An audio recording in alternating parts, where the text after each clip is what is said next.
Hello, everyone, and welcome to today's webinar. We're going to explore the art of a packet capture challenge with our panel of experts here. I'm here with Zach and Tom, and they're going to be kind of emceeing and running the show. Tom is going to show us how he put together the packet capture challenges that we've done recently and show you some Cloudshark examples. And then our team of experts here, Tony and Sake and Scott, are going to explain how they approach problems like this and give you some kind of insider expert detail on where to start when all you have is a PCAP and a bunch of notes.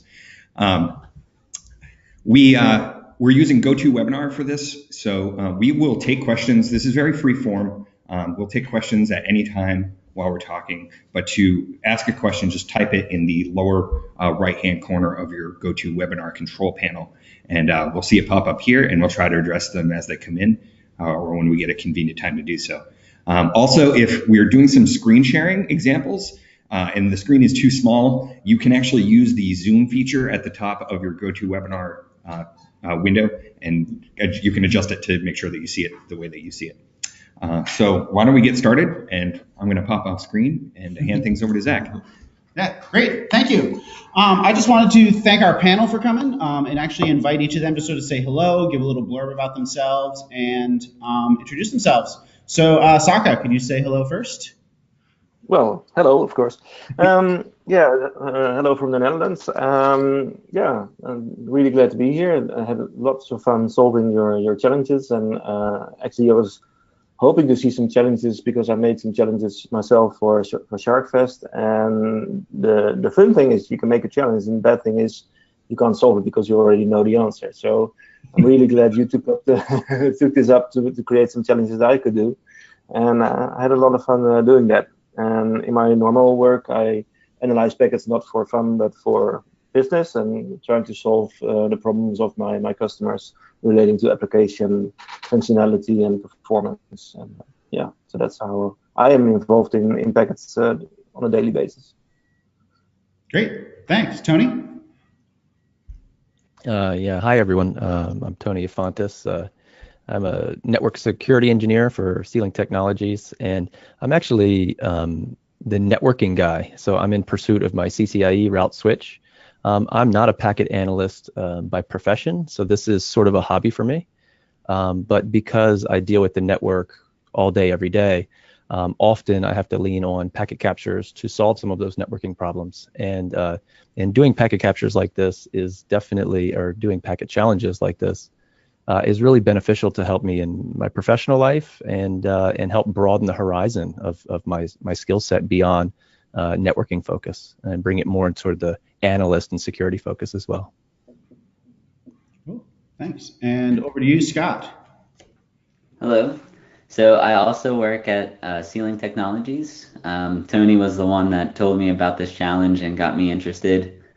And I'm a security engineer. I don't have a huge background in networking, but with the projects that I've been involved with at my company, a lot of them have had to do with network security.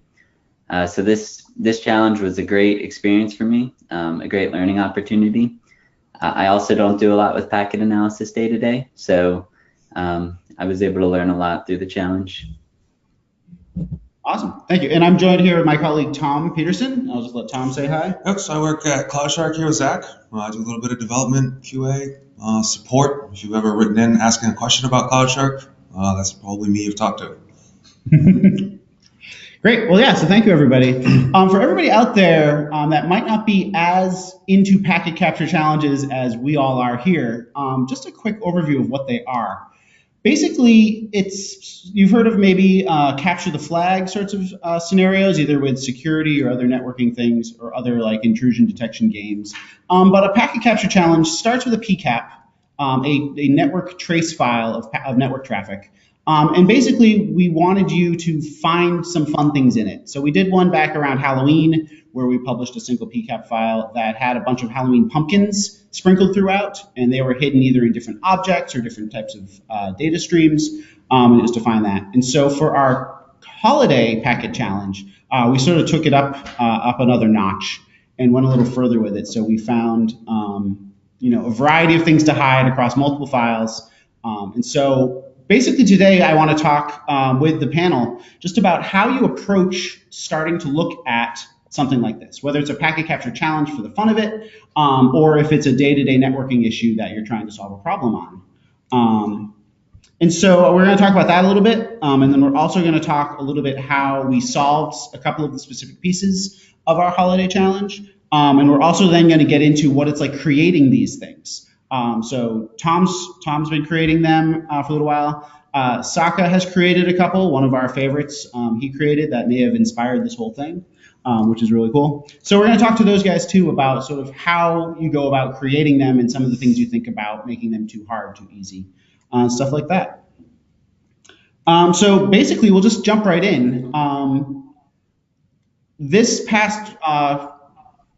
The past Christmas or holiday packet challenge was very Grinch themed, and we sort of wrote this little story to go along with it that the Grinch had stolen our holiday photo that we'd taken of the team here at QA Cafe. And what had happened was that they'd split it into multiple chunks and sprinkled those chunks across the internet. And we left you a PCAP file of activity, and we left you a hint of one of those chunks. But essentially, we had 4 chunks that we needed you to find, and we tried to leave you clues to piece those chunks together so they could be reassembled at the end and produce a PCAP file. And that's sort of what we tried to explain what was going on through some hints and some backstory, and we sprinkled in Easter eggs and things like that. But I just want to start like right away, like if given something like that, how do you begin solving? And just open it up to our panelists here. Like if you receive a PCAP, how do you begin? What do you look at first? And we can, whoever wants to jump in can do that. Yeah, so if you don't mind, whether it's solving a PCAP challenge or anytime I'm given a PCAP file that I don't already know what's in it, I do what's called the opening moves. And I've kind of taken that phrase from my CCIE studies. As you're working through different networking problems, you need to have a well-defined, methodical opening moves. You know, someone tells you, hey, I got an OSPF network. It's not working as it should. What do you do to find that? You know, if you have a methodical plan, you can narrow down on the problem. The same thing applies to packet captures. You should have a methodical approach, which I call the opening moves. And for me, that mostly relies on the statistics, or at least some of the options in the statistics of the PCAP itself. Because if you just open a PCAP and it has 1 million packets in it, you can just sit there and scroll through it for days, hoping that something sticks out like a sore thumb. But you may have covered all of the PCAP or just a portion of it without even really knowing what is in this thing. You know, how does Wireshark or Cloudshark identify what's in there for you? So Wireshark and Cloudshark both provide you a really awesome protocol statistics, which gives you that automatic high-level view. So automatically you know what's in the packet, whether it's IPv4, IPv6, TCP, UDP. I mean, if even it can identify protocols within that, HTTP protocols inside TCP. And it gives you some very important metrics, such as what percent of the packet numbers fall into one of those protocols, and then also what percent of the total bytes fall in or divvied up in between those various protocols.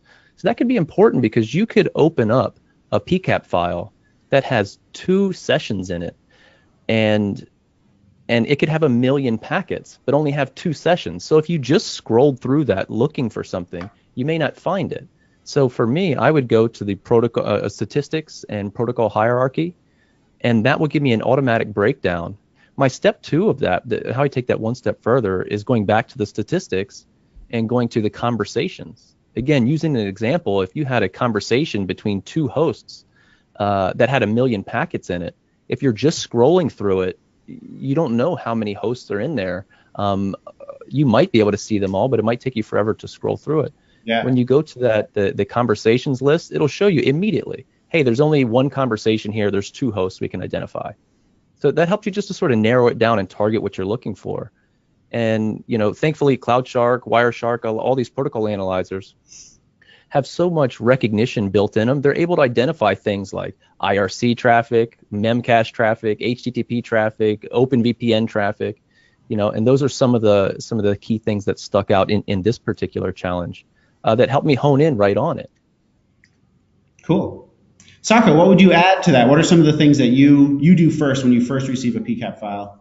Well, I always open the capture file properties or the what's it called these days? Yeah, capture file properties used to be the capture file summary. I opened that first because there might be some capture annotation in it, which is nice to see. If somebody did the work to annotate a trace file, you can see it there. And my next step is also conversations and endpoints. Sometimes I mostly look at conversations, but if there's a lot of conversations, then I try to look at endpoints like who is in this trace file. Is it related to the problem I'm facing, or is it something totally different? Also in the capture file properties, there's the time frame that it was taken. And if somebody says it's a problem at 1 o'clock in the afternoon and you get a trace file that doesn't include 1 o'clock in the afternoon, then yeah, I'll call them back. And actually, maybe with a capture challenge, it's not possible. But if I'm analyzing a problem, I think the first step is not looking at the trace file. The first step is really digging through the questions, asking where's the problem, where is it not, and stuff like that. But for a challenge, that's not possible. So you have to look at the packets. So the conversation is my go-to to get an overview of what's in the trace file. Yeah. Cool. Scott? Yeah, so in every situation in my job, when I needed to look at a PCAP, I knew exactly what I was looking for. I had some information. So this concept of just having to being given a PCAP and having to identify some weirdness with it was new to me. I was super unstrategic. My first move was just using Cloudshark, all of the built-in tools that you guys have. And I knew from the Halloween challenge there would probably be something with that. So I just went through all of your analysis tools. And then after that, I was just kind of scrolling through looking for unusual protocols and things like that, taking notes of things I wanted to come back to, certain packets that look suspicious. Since then, Tony showed me his approach that he talked about. So I definitely think that's a more tactical way to approach it versus what I did. Cool. Yeah, I remember going back and forth, seeing emails back and forth with Tony and Tom talking about those opening moves. And what came up was sort of, is it that well-defined? Do you do the same thing every time? And Tom and I were talking a little bit about this morning, and we can just, do you do the same thing every single time, or does it depend on what you're looking at to solve a problem? Yeah, when me and Tony were talking about it, it's kind of, depends on my mood sometimes, where I'm going to start. If I'm going to start with something like running the capture through an IDS, or start by looking at some of these more general tools like protocol, hierarchy. DNS traffic is one I like a lot, just looking for any sort of oddities in there. Yeah. Neat. So since we're driving this, we get to show stuff in Cloudshark, show some of these opening moves. Actually, we can talk about them. But I will leave it open to our panelists. If you use other tools and want to do a quick example of using something else to do one of these, by all means, just say, hey, I want to show this, and we'll do that. But I'm going to have Tom just do a quick couple opening moves on a PCAP on his system. Using our Cloudshark system, it's all web-based. It's packet analysis in your browser. And I think just talk about some of those things. So protocol hierarchy, conversations came up, and you mentioned looking at maybe a set of IDS alerts. So yeah, just take us a quick tour through those three things. All right. So I've got an example capture here. It's from a website called Malware Traffic Analysis. And just a great website, by the way. Yeah, I love that one. Brad is really good. Yeah, Brad Duncan, I think he's part of Unit 42 over there with Palo Alto Networks. Yeah. Really, really awesome. If anyone wants any further PCAP challenges or just general PCAP knowledge, especially as it focuses on malware traffic, I recommend everyone going over to that website and grabbing some PCAPs. It's just there for your education. It's all for free. Awesome. And he will be at CyberChef as well this year again. So if you want to meet him and listen to his presentation, he will be at CyberChef. Yeah. Is he doing an extra class ahead of time too?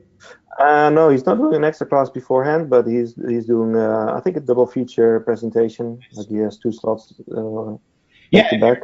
if you're not familiar, SharkFest is the annual Wireshark users and developers conference. It's in California this year in the spring. It's awesome. If you're into packet analysis, highly recommended. Tom will be there. Tom's presenting this year, but it's a great place. So if you hadn't heard of that, that's what we're talking about. Go check that out. Yeah, I'll let Tom, you just go through a couple things. Yeah, so if we want to start with some of these opening moves, I've got this PCAP example open here. One place that Sake mentioned to start is kind of just the capture file properties. So you can start looking at something like the start time, the end time. If you're looking at something malware related, that might be really useful to know when something happened. And you can kind of get a good brief overview, how long the capture duration is.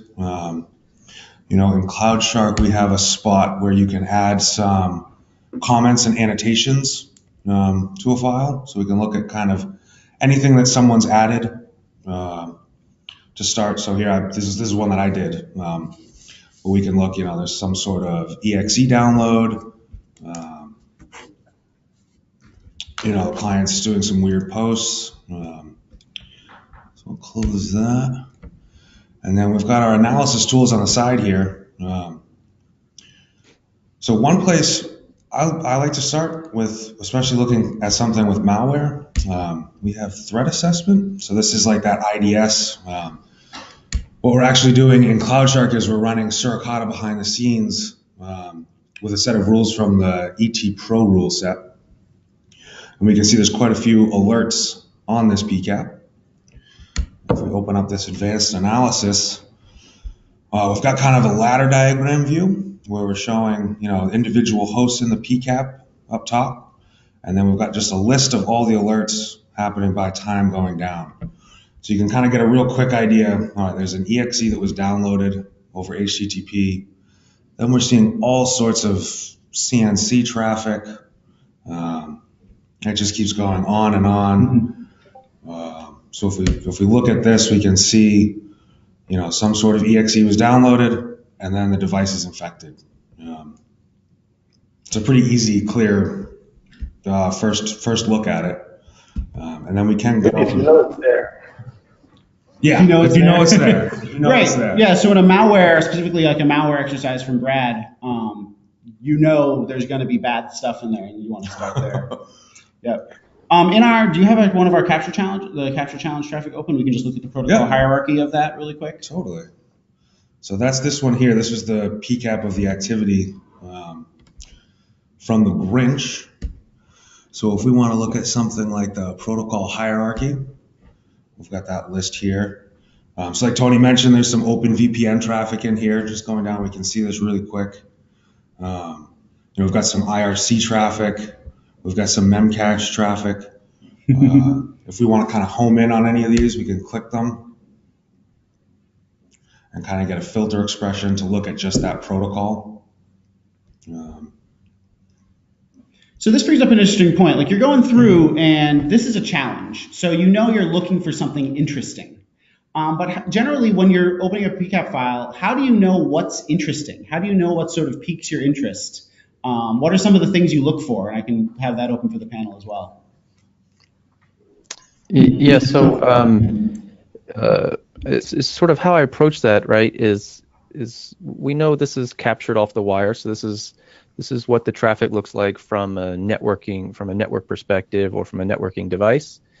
So so you never get to see, what is actually happening on the host or the server in this case between the two. You just get to see all the conversations in flight in the middle.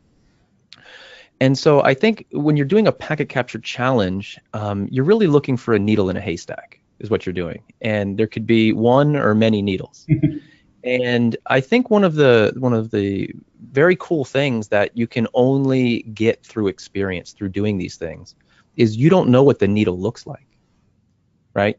Everything looks like a needle, or everything just looks like, hey, you don't know the difference between what is known good traffic, what is the DNS protocol supposed to look like, and then what does it look like if someone's hiding something in it? What are some ways someone can hide something in it? Is DNS being used for C2 traffic? Is someone hiding stuff in TXT records? There could be a whole bunch of different ways. And I think the only way to recognize that is to first start being able to identify what known good traffic looks like. You have to have a known good state to know what's different about it.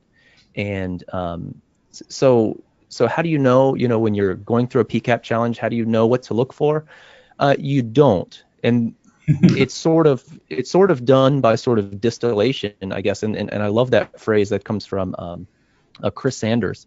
He uses the phrase distillation. It comes from basically starting to pull away all of the stuff that you know is good. And what that does by default is that leaves behind all of the things that aren't good, assuming we're dealing with a good and bad approach.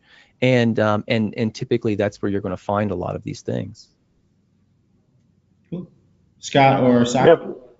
Yeah, for me, it's stuff that is sticking out. Like in this capture challenge, there was port 3 that really stood out. Like port 3, you never notice anywhere in the real traffic, so that must be something that you fabricated. But yeah, then I ran into trouble in finding what I knew it was something, but I didn't find anything in the traffic inside it. It was just an ASCII art, and I even Googled for the ASCII art. I could find it, so I knew you downloaded it somewhere and you didn't put anything in the ASCII. So I was like, it must be something, but I can't tell what, because it doesn't. I was looking at the IP IDs or stuff like that. Maybe there's something in there, and I just couldn't figure it out until much later that there was something in there. But the things that are sticking out, like also when I make a challenge, I put hints in there. So whenever I look at your challenges or any other challenge, if it's prefabricated with something, then I know there's hints in there. So an SMTP message, SMTP email, that's probably something that tells you, points you to another direction where you can find something interesting. Yeah. So for me, when I was looking for needles, to go off of what Tony was saying, some of the things that indicated something was going on, at least to start, one of them was just protocols that I thought were kind of unusual that I just wouldn't normally see in common networking traffic. And another thing that tipped me off occasionally was just seeing the same port over and over, one-way conversation between the client and the server. That was often an indication that something weird was going on. And also, for both the Grinch and the Christmas one, looking at all of the HTTP objects and getting a lot of the files was really helpful. And something that you did with your challenge that I really liked, and Sake mentioned he does with his, is hiding some hints. And you all had browsed to different blog pages with Cloudshark that sort of showed examples of things that you could look for. So, for example, one of them was identifying some traffic with misconfigured VPNs. So once I saw that, I knew something was up, and that was really cool because it helped me learn while I was doing this challenge. I didn't have to have that knowledge up front necessarily. I could just work through the problem and find the needle that way. Cool. Yeah, we wanted to leave some of those hints in there. We're going to talk about that in a little bit, just about how we went about creating this and things like that. Certainly. So let's look at one of these weird protocols you might not necessarily see, and I think the Memcache one jumped out to all of you. That was something that you recognized. Tony, I think you wanted to take us a walk through what this Memcache traffic was and how you figured out what we were doing with it, and we can even let you drive through it on your screen if you want to show people. Yeah, I can do that. Let's see if I can. Let's see if I can do this. Let's see. I can show my screen, and also I think I'll switch my webcam around to my front webcam. There you are. Nice. Good? Yep, looks good here. Okay. So for the Memcache one, if I pull it up here, again, one of the great things about using the statistics, whether you're using the protocol hierarchy or you're using the conversations or endpoints, is the fact that you can use this to directly build filters. In this case, if you right-click, and in this case I'm using Wireshark, but the same is true in Cloudshark, you can apply this as a filter. And you can do the same thing with conversations. It's just another way to sort of, again, use that term, distill down what you're looking at. Let's focus in on just one thing. It applied the filter in the background. I can close that protocol hierarchy page. And it wasn't actually this. So I didn't actually target Memcache initially. Memcache actually wasn't something I found till I was well into this challenge. It was, let me get this thing. So anyhow, what I ended up doing was, this was 238 reassembled TCP segments, and this goes on and on and on and on and on and on. This is a little bit unusual. I think this, Scott was mentioning, seeing a lot of one-way traffic, is something that might pop up as being, well, that's weird. Yeah, there is. So again, if we go back to the conversations, the statistics and conversations for this one, I think you can see that there was a lot of one-way traffic. See if I do limit to display filter. It should show me TCP. It should show me most of the bytes going from A to B, and only one byte going from B to A. Right. So that's an example of a most of the traffic going one way. Yeah. Out of 1,100 bytes. So with that, I really didn't know what to do here, but I knew that there was something going on here. Here was the actual ASCII conversion, I guess you could say, of the traffic, and I didn't know what it was, but I thought it was 336 kilobytes. Yeah, I'm reading the value here at the bottom of the screen, and I'm like, this is very strange. This goes one way. I really didn't know what to do about it, so I actually grabbed this. I did copy. I think I did copy as printable text. I kind of forget here. And I didn't know what to do with this off the bat. So one of the talking points I think you want to get into later on is how do we keep notes and how do we keep track of stuff. So I copied this, I pasted it into a text file or a Word document, and just sort of stored it off to the side and said, I don't know what this is. Another thing to do is when you do something like that is to grab the packet numbers or any sort of conversation reference so that you can reference it again. And I just put that in Notepad and sort of forgot about it. Throughout this PCAP, you guys also browse to, again, Scott said that you guys dropped a lot of hints by actually browsing to different websites or blog posts. And one of the websites you went to was, I'm going to pull it up here in my browser, was CyberChef. And this is a CyberChef implementation, I think, of the intelligence of Great Britain or something. Is that what that GCHQ is? I forget. I think they're like British NSA. Yeah. So there's lots of implementations of CyberChef out there. Oddly enough, when I saw this, and I was like, okay, CyberChef, that's interesting. We must need that for some reason. And I just kept that in the back of my mind. And I did not initially think to take this Memcache. Let me see if I can pull up a Notepad. It's on another screen.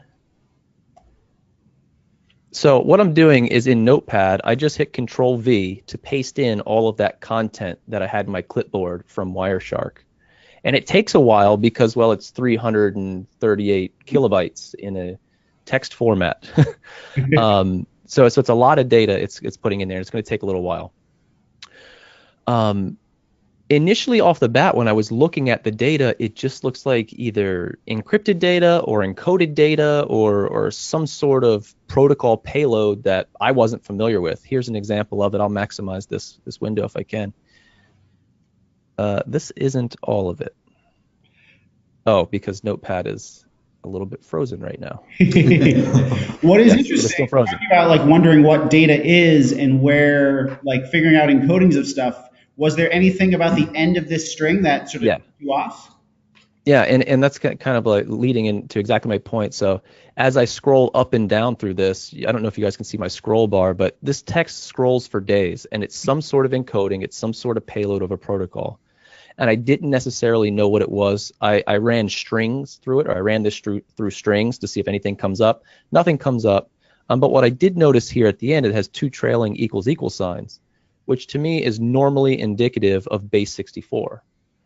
And from that, I was like, okay, well, I'll go ahead and copy all of that, and I'll build a CyberChef recipe to see what this does. So to do that, this allows you to do many different types of conversions. CyberChef is a really, really awesome tool, and it's just so sort of convenient that back in October of last year, I used CyberChef as part of this large CTF I did with another partner, and it was integrated. We had to use it for nearly everything. So I didn't have to stumble with it this time. I knew exactly I need to take from base 64.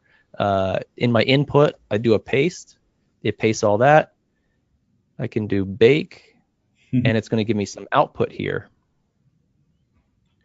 And what this does is it's taking the input, taking it from base 64 and giving us some output. And in the first couple of lines here, I noticed that this says mergecap. I noticed it says Linux, Linode. The GoToWebinar is covering part of my screen, so I can't read what's to the right. And then I noticed there's this happy holidays, happy holidays, happy holidays string. And I said, well, wait a second. I've seen that in the beginning of other PCAPs as part of this challenge, as part of this holiday challenge. And I just thought, mergecap, what is that used for? Well, that's used for merging various types of PCAPs or into a single file. I don't know what this was referencing off the bat, but I knew that I've seen this in other PCAPs. So I really honestly just took a chance. And if I move you guys' window, there's a save output to file. I went ahead and did save output to file. It by default puts a .dat extension on it. I saved it to PCAP, or if not, I saved it as the .dat file and renamed it to PCAP. And when you do that, let's see if it will, where it puts it, I don't remember. Save file. How about if I just do open with Wireshark? I think it's opening now. So I really just took the chance in assuming that that was base 64 encoded PCAP. And when it came up and I saw that it was PCAP data, I hit that mark. I knew I was on it. And this was one of my favorite elements of the challenge, because this wasn't like finding a needle in a haystack, using that analogy. This was like finding a needle that was in a box, which was in a trash bag, which was in a trash can. And you had to keep sort of opening up layer by layer by layer to find out that even in this PCAP is more hidden data. And that's just one of the parts of the challenge that I thought was really awesome. And I don't know if Scott had found that on his own, but I had, he and I work at the same company, and although we're both here with you today, and we both did this challenge, we didn't do this challenge together. We did it separately, and we started a little channel on Slack for talking about this PCAP challenge and exchanging notes. And I think we both at one point sweared off that we weren't going to look at it because we didn't want to give each other any spoilers. But this was definitely one of those tips that I think was useful later on. I don't know if it was helpful for anybody else if they weren't able to get that. Actually, for me, the Memcache one was the first one I found, and being the one that also makes challenges, I know that there's layers and layers, and so I knew this by the size of the because I was looking at I was searching for trace files, and so I was looking for large chunks of data, and this was one of the conversations with a large chunk of data. So when I opened it up and I looked at it. There's an option actually in Wireshark that you can do base 64 decoding on data as well, so you don't need to export it to CyberChef. I did see the CyberChef link, but I knew I needed to use it somewhere else, or I needed to use it somewhere, so I did in the end. But for the Memcache, you can just select the Memcache value, which is actually the whole data blob, and then choose show packet bytes. And once you do that, you have I can show you if you give you hook Sake up. Yeah, let's see. Yeah, Saka, I actually didn't know that. So here I'm learning on the fly. Us too. Yeah. So Wireshark show this window. So can you see all see my Wireshark window? Yes, sir. Yes, looks good. Okay, good. if you look at the Memcache V package that has the whole object in it, there's the value of the blob that's being transferred. So if I right click and then show packet bytes, there's your whole base 64 encoded data, and you can decode it as base 64 here. And once you do that, and you click on raw, it takes a while, it needs to process it. Is this visible as well? Because it's a pop-up from the original one? Yeah, I think the extra packet bytes window is not visible. I think it's just the main Wireshark window that's visible. Oh, can I select a different window somewhere then for? Go ahead and show your screen instead of just that application. It might have. Yeah, where do I do that? Let's see. I can't see how I do that. If you give me again control, wait a second. So I can get back control and no one can see your screen. Click start to start screen sharing, and then no, I can't get that to work. Can you offer me screen sharing again? Then I'm able to select the screen. Yeah, so speaking on CyberChef, I did think in this challenge there was also a reference to ROT13, which I call ROT13, which I know that CyberChef has just one of its recipes that you can do ROT13, but I didn't get an opportunity to exercise that. I never found that element within the PCAP. But I did know the reference there, and that it was. So I had CyberChef ready on the screen. I never found what I needed to rotate. Yeah, don't skip to the end yet. But so if all is well, you can see the show packet bytes screen that Wireshark turns up, and you see that that's the base 64 encoded data. Also, for me, the double equal sign at the end is a giveaway that it might be base 64. So then there's an option here to do the decode as base 64. And it will show you the decoded data. And when you select raw, it takes a while. Right in there, yeah. You can then save it as a file name, and then it will be the PCAP file. So actually, from within Wireshark, it was pretty easy to extract this PCAP from the Memcache transfer. Right in there, cool. Really cool. I did not know about that decode as base 64 feature. That's awesome. Yeah. There's also the decode as there's a decode as ROT13. Is that in there? But yeah, in there as well. What did we use? 37? 47. 47. We actually used ROT47 on something which made it even nastier. So I don't know if that option was in there.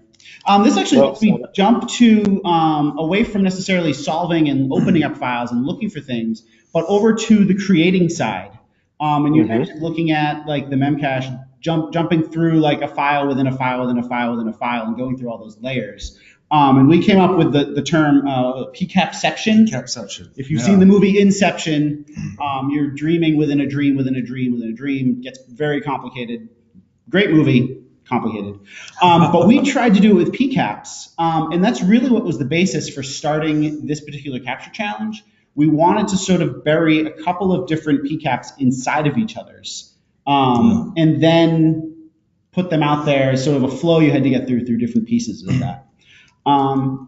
So I think, like, can you just, like, what were some of the interesting ways we thought of doing that? Yep. So we've done it with, we can do it with HTTP objects. We've done that before. Yeah, the Halloween challenge we used, we just basically would transfer a file over HTTP. And that would make it available there. Yeah, for this one, we thought of Memcache. We just set up a little Memcache server.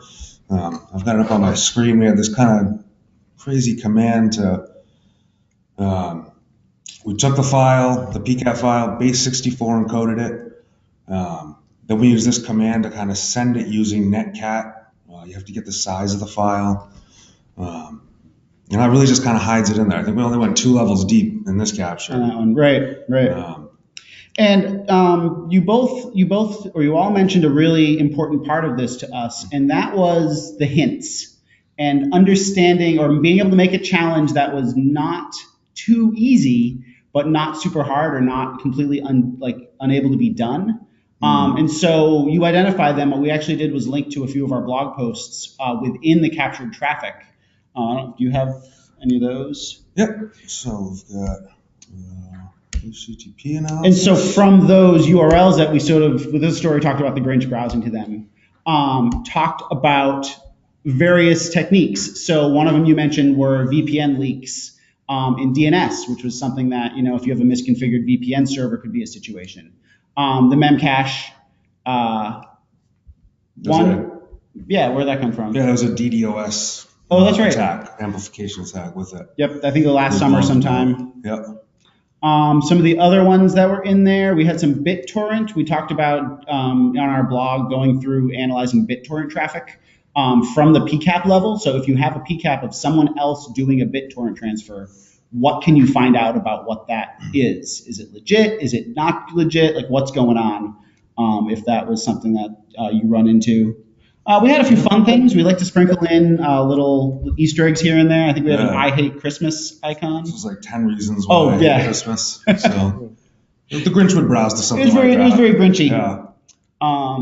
So, Sake, you've created a few of these. How do you figure out hints? How do you decide what's too easy, what's too hard? How do you place those hints throughout your files?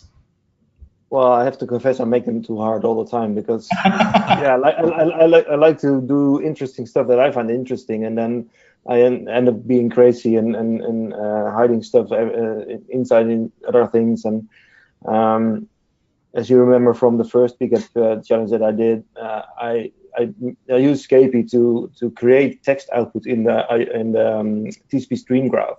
So there was, by crafting the packets, I could plot text in the TCP stream graph, which was really fun to do. But yeah, it was insane. It's kind of hard to find for people. So in my challenges, I have a hint system that automatically, after a while, sends hints if people didn't find it themselves already. So that kind of helps them.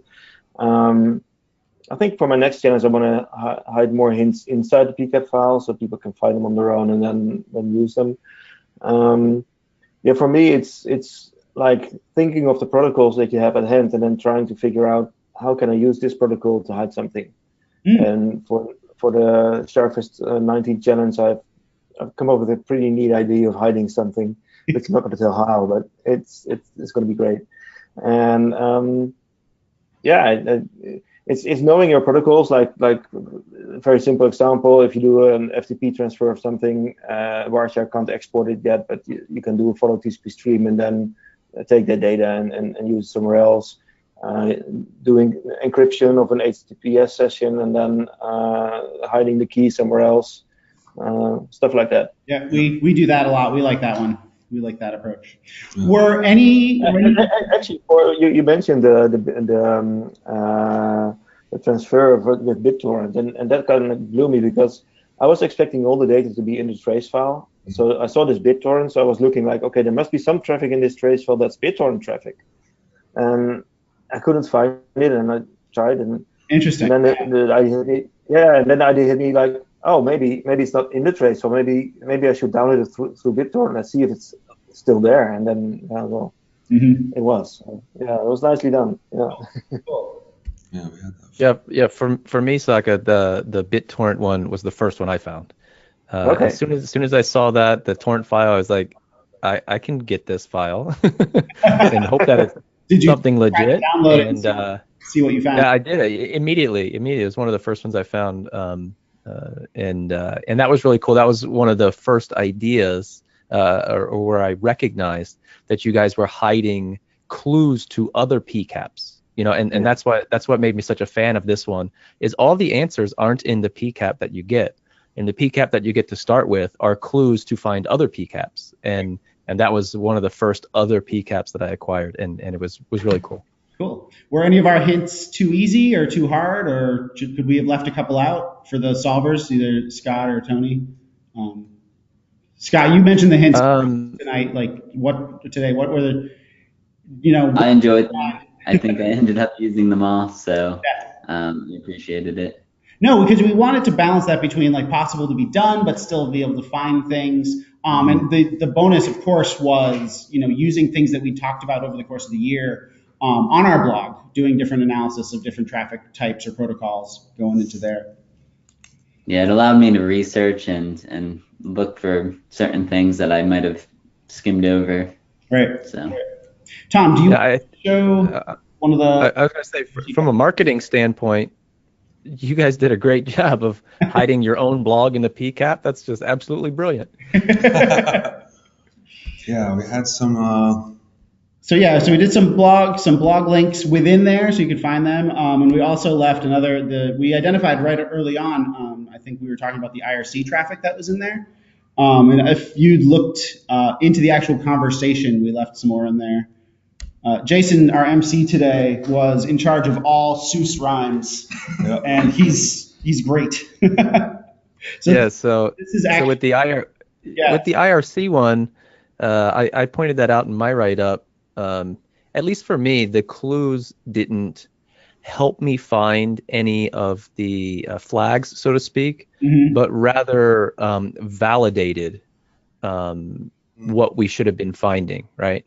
Yeah. So it wasn't until like after I found flags or found additional PCAPs that I would go back and look at the clues you left behind. And that's when I saw like, oh, there's Memcache in here and they put a blog post about Memcache. That means I'm on the right track. It would have been an evil trick to put clues that or browse to blog files or blog pages that had nothing to do with the PCAP for me to waste my time. Right. I think we might have inadvertently done that if anybody was spending a lot of time trying to decrypt the OpenVPN traffic itself. That wasn't intended to be decryptable, but we were more sort of showing that in a situation where your VPN's misconfigured, your DNS queries are still getting leaked out, even though your DNS, or even though your traffic itself stays encrypted. So that we're trying to do that. Because we're running short on time, I just want to give Tom a chance to talk through what our approach is for creating these. So probably a lot of people out there have seen these challenges, maybe tried to solve them, played around with them, but I don't think as many people have tried to create them, specifically from a PCAP point of view. And we were just talking the other day about like how we do this, and what looks like might be a huge network of machines all working together and all orchestrated isn't really the case. And I'll just let Tom talk through the process we went through of creating these challenges, this particular challenge, and how we sort of built it up. Yeah. So here I've got kind of a list within Cloudshark. So this is just a list of all the captures that we tagged that we used to create this challenge. So we actually, starting from the bottom, there's 79 pieces? 79 separate PCAPs.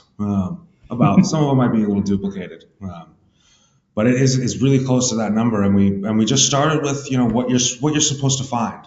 So this holiday picture upload, and then we broke this up into different pieces. We've got all our clues as kind of individual PCAP files. So there's like the GRC, IRC, the IRC. The Grinch relay chat is the IRC traffic. I love putting background music and things just because it's another extra fun little Easter egg. So we had some RTP streams that we created and threw in there. Yep, there's some just Easter egg ones in there too, which are really fun. We've got each hint kind of individual in here. So we've got the Grinch browsing CyberChef as just a standalone capture file. And the same thing with all our other blog posts as well. So as we go up here, you can kind of see these are some of the timestamps when the capture was created. We keep going up.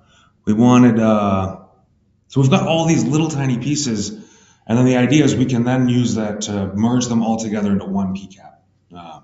It gives us kind of a lot of flexibility. It's also, there's a lot of moving layer pieces. Of complexity, right? Yeah. So we actually had like a script that would go and take all these pieces. We played with the start times of each PCAP so that we could get the eventual PCAP to start on December 25th. So here we've got them kind of organized by time. So starting at the beginning, I think the capture was relatively short, a few minutes. And then fixing all these start times and then using MergeCap, which we saw earlier, to merge this all into one master PCAP. We called it the Great Merge. Yeah, there was the only way to change PCAP timing is through skewing the start time that's already there. So we actually have a little script that does that. You can basically take a PCAP and tell it what time you want it to start, and it'll read the start time off of it, and then add the number of seconds you need to get there and put it in there. Anything? Do we miss anything? So like you created all of these on your system, like yourself creating them. And then we had to go through and sanitize and anonymize. Do we miss anything? Did you guys find anything you weren't supposed to find? I think our public IP address was in one of them. That was the Halloween one, I think. The Halloween Tony one. found that, Yeah, I found that in the Halloween one. I didn't notice. I took a quick look at some of that same location where I found the Halloween one. I didn't see that again. I don't think I might have missed something, but I didn't see anything. Everything that I found, every artifact I found, I wrote up and took notes. Cool. Yeah. Cool. I think we forgot to put in DNS traffic for some things. Yeah, so that was definitely something we forgot. We did the merge. We're looking at the capture, and then if you were looking at typical traffic, you would see DNS being resolved for all those blog posts. Next time we'll have some more DNS in here. Maybe we'll have some hints in DNS. Right. Yeah, one comment on that, Tom, is that while I was making my PCAP challenge, I kind of wanted to be correct, like the whole story fits and nothing is missing and nothing is extra, because that's distracting for the people solving it, and that's just hard work. And but I noticed that when I'm doing a challenge, you don't look at that. You just want to find the stuff that you need, and you forget about if it's logical or anything. Right. So I try to make a mixture of having a story that tells and is coherent, and not making it too difficult for myself. Yeah. One thing that I really shoot myself in the foot with was in my first challenge, and actually I think in my second one as well, is that because there were layers, I needed to change something in the deepest layer, and I needed to create all the trace files again because the transfer of the deepest layer needed to be done again, and that's a real pain. So I'm thinking of how I can solve that in making things more parallel, and like you were doing, being able to merge them in the end instead of packing. Right. Yeah. Yeah. Having that script at the end to merge them all by time and sort of orchestrate the timeline and then just run it was so helpful, because we had to do it probably 10 times to get it right. But like, is it on GitHub? Is the script on GitHub? Yeah. Yeah. Hey guys, one thing I want to ask about the panel, as well as yourselves, before we have to wrap up, is I know there was a talking points here about how do you keep notes, how do you keep track of what you're doing throughout. And for me, normally I just do it in Microsoft Word. I just write it up sort of section by section, and I piece parts in. But one of the things I do that I don't know if anybody else does, I'm really interested to hear if there's a better way to do this or if there's any other strategies.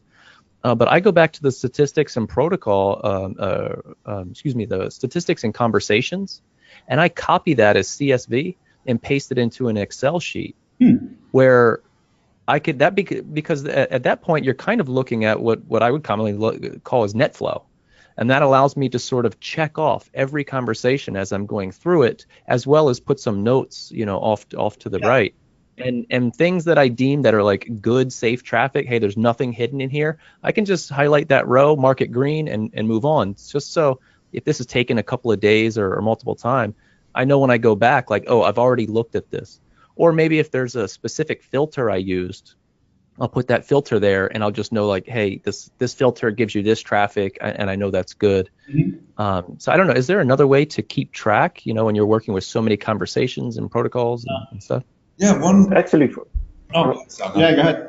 Yeah, actually, for me, this was the first time that I did the same thing as you. I exported the UDP conversation and the TCP conversations, made the timeline in Excel, and started plotting notes there, because I was really going in circles, and I needed something to keep track of. Okay, did I see this? Did I evaluate it? And can I leave it? And in the end, I had to run through that like 20 times because I couldn't find the last clue, and like it must be somewhere. So but it really helped me in evaluating where should I look and what can I skip.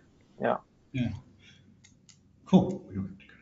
All right. One thing, Tom, so we use Cloudshark. Cloudshark's designed for working on packet captures with multiple people. And you have a great little just trick. If you just show real quick, like where you save the link to the next annotation within an annotation. Yeah. It can just be on any old thing. Yeah. And you can sort of follow it as like stepping stones through an analysis. Yep. So I've got like something here. This was the kind of the follow stream. So we've got these annotations that you can make in the packets, per packet annotations. But you can actually add links to other analysis tools. Usually, yeah, they're marked out. Sure. Yep. So we can look at like a follow stream and link to that. You can actually link to other capture files as well. So if you do have this case where you're working with multiples, you can get to different ones. You can even, if you have an annotation down further, you could look and create a filter for something like 45 and copy. Oop, gotta be there. So I find that really helpful just to kind of remember where I left off. So I can add like, look down here. And that, at least for me, helps me kind of navigate where I've left off. Neat. So you're sort of jumping around between your files. Yep, jumping around between files within the same file, different analysis tools. Cool. Cool. All right, we are bumping up against the time. I wanted to put it out there for anybody listening on the webinar. If you do have any questions, you can send them in. Jason's sort of emceeing that. But while people are doing that, just from you guys from the panel, we talked about this a little bit at the beginning, but just sum up, like, why do these things? Why they're fun? Why are they fun? What are they teaching you? How do they apply? Just in just a few words, we'll just go around the panel there. Scott, we'll start with you. Okay. So for me, this was just a great learning experience. Out of the panelists, I probably have the least packet analysis and networking experience. I can definitively say that. But I do work with a lot of network security tools. So it really exposed me to a lot of different things that I can take back to my job and use going forward. And it was just fun. I enjoyed it a lot. Cool. Sake, you both made them and done them. Why? Why are they? What makes you do it? Well, actually, I think that's why I do the work that I do, because I love to solve puzzles, and I've done some escape rooms and physical escape rooms as well. And the fun part for me is that you get puzzles that you don't know what the puzzle is like. So it's not like a Sudoku where you know what the rules are. It's first finding out what are the rules. What is a puzzle and what are the rules of this puzzle? And then the second stage is solving the specific puzzle that you're finding. And I think protocol analysis is a bit, for me, the same way. Like I encounter protocols I haven't seen before. I compare good and bad situations, and I try to understand the protocol from what I'm seeing. And then once I start understanding it, I start noticing differences and know, okay, this is something that I need to solve, or I need to look into if this is a problem or not. And the same goes for packet challenges. It's fun to look at stuff that are different and getting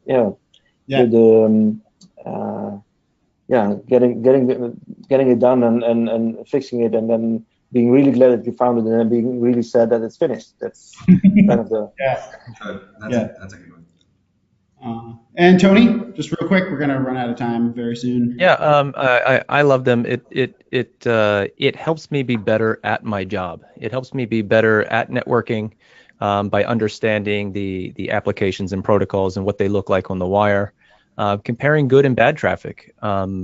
It's about finding that needle in the haystack, and every time you do, you feel great reward, and it's a good feeling, and it's fun, and you learn a lot. Awesome. Yeah. Yeah, I had a great time. This went by really fast. I want to thank our panel from everybody here at QA Cafe and Cloudshark. Thank you to Tony, Saka, Scott, Tom Thank you, everybody. Thank you, Jason, for emceeing. No problem. What's coming up next? We're going to do a recording of this. So if you've missed it or if you wanted to watch it again, we've got that recording. Yep. We're going to have a blog post coming out next week that actually dives into some of the details of how we actually created this. Tom's linking up files on Cloudshark that jump around so you can see every piece. We'll publish that script that does the timing information. And so if you want to be notified of when that happens, sign up for our newsletter. We publish a lot of packet analysis stuff on there. It's a really great resource. And we will be posting a video of this. We will be posting a video of this when it's ready. And anybody else that's inspired to go create a packet challenge of for themselves, let us know. We'd love to help you out. We'd love to host it for you. So you guys, the panel, and anybody else out there listening, by all means, get in touch. We'd love to do that. Yeah. Love to solve them. Yeah, we'd love to solve them. We'll go through solving them for you. The only other thing I was going to show, that I don't have it here, but we do have a good article on our Cloudshark site called "Getting Started with PCAP Analysis," and it has a lot of the resources that we've talked about during this, like malware traffic analysis.net. The folks who go to SharkFest, so if you go to sharkfestus.wireshark.org, yep. There's a ton of videos and resources of all the previous conversations, and that's all the experts going into deep packet capture analysis. Yeah. Great. I think that does it. Thank you, all of you out there. Thank you, panel. It was awesome. I'm really, really happy we had you all in. And thanks everyone else out there for joining us. Yeah, this is so much fun. Thank you, everybody. Thanks for having me. Thanks, guys. Thanks. Thanks for having us. It was fun. See ya.